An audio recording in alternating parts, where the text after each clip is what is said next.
পায়ে গেছি। তুমি আমার বাহিরের এই রূপটা দেখছো, তুমি আমার বাহিরের শরীরটা দেখছো, তুমি আমার ভিতরের যে একটা মন আছে, আমার ভালোবাসা আছে, তুমি সেটা দেখো নাই। তোমার কাছে আমি সেটা পাই নাই। আমি আমি সবসময় তোমার ভালোবাসি, আর তুমি তুমি সব সময় আমার অবহেলা করে গেছো। তোমার কোন পুরনো প্রেমিক আছিল, তুমি বিয়ের পরও ওর লগে তোমার সম্পর্ক রাখছো। সময় অসময় তোমার লগে আয় দেখা করে, হয় তোমার লেগে এটা সেটা নিয়ে আয়। আমি বুঝতে পারছি, আমি বুঝতে পাইরেও বারে বারে ছাড় দিছি যে আমার বউটা মনে হয় ভালো হয়েছিল, আমার বউটা মনে হয় আমার কাছে ফিরাইবো। কিন্তু না, তুমি কখনোই আমার ভালোবাসা বুঝো নাই। আরে তুমি তো সবই বুঝো। কে তুমি ওই দিন বুঝো নাই যে আমি সাপ সাপ করে যখন এই যে তোমার আগের প্রেমিককে পিটাইছি, আমি তো বুঝছি ওটা তোমার প্রেমিক ছিল। আমার ঘরে আমার কাটে তোমার প্রেমিক তুমি শুয়েছিল। কিন্তু আমি আমি তো তোমার অনেকবার সুযোগ দিচ্ছি যে তুমি সব চাইলে আমার কাছে চলে আসো। আমি আবুল কিন্তু আবাল না। তোমার কাছে আমি আবাল চাইয়া থাকতাম।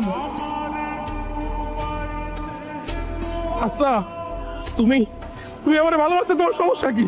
আমি দেখতে কালা, আমি মোটা, আমি দেখতে ভালো না। হ্যাঁ, আরে তোমার যে আল্লাহ বানাইছে, ওই আল্লাহ আমারে বানাইছে।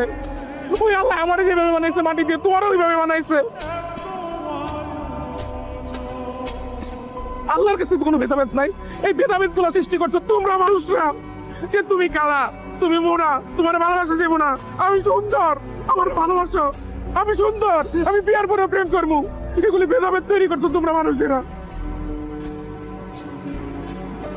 এবারে আল্লাহ তো আমি কেমন আমার লেগে দোজক, আর তুমি সুন্দর বলে তোমার লেগে জান্নাত রাখে নাই।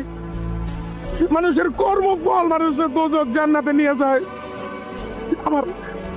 আমার দোষটা কইছিল, আমি তোমার ভালোবাসছি, আমার এই মনটা দিয়া তোমার আমি ভালোবাসছি, এটা আমার দোষ ছিল? বলো। তোমার মতো মানুষ আর ক্ষমা করা যায় না। অনেক করছি, আমি অনেক ক্ষমা করছি। তোমার মতো মানুষ আর ক্ষমা করা যায় না। আমার মতো একটা দিনটা তুমি ঠকেছো। আমার বাবা আমার 14 গোষ্ঠী কেউ নাই, একটা মাত্র বউ ছিল, তার আমি মন দিয়া ভালোবাসতাম। তুমি আমার ঠকাইছো। তোমার মাফ করে যাবো না। সেই মানুষ দিনের পর দিন আমার লোকে বেইমানি করতে পারে, আর আমার মতো একটা এতিম পোলারে কষ্ট দিতে পারে, আর কিছু যেমন তেমন আমি তোমার লোকে সংসার করুম না। ওরে লয়ে যান, ওরে আমার চোখের সামনে তো লয়ে যান।